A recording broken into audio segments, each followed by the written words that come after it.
Խաղաղություն Երուսաղեմին։ Ուրախանում էի, երբ ասում էին. գնանք Տիրոջ տուն։ Մեր ոտքերը հասել կանգնել էին քո դռներին, ով Երուսաղեմ։ Երուսաղեմը բարեշեն է որպես քաղաք, և նրա բնակիչներն իր շուրջն են։ Ցեղերն այնտեղ բարձրացան ցեղերը Տիրոջ, որ Իսրայելի վկայությամբ գոհություն մատուցեն Տիրոջ անվանը։ Այնտեղ են դրված դատաստանի աթոռները, աթոռներ դրված Դավթի տան մեջ։ Հարցրեք Երուսաղեմի խաղաղության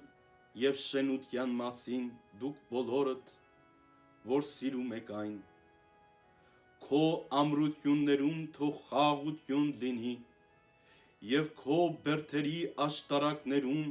շենություն։ Ի սեր իմ եղբայրների և ընկերների, քեզ խաղաղություն մաղթեցի, և մեր Տեր Աստծու համար քեզ բարություն ցանկացա։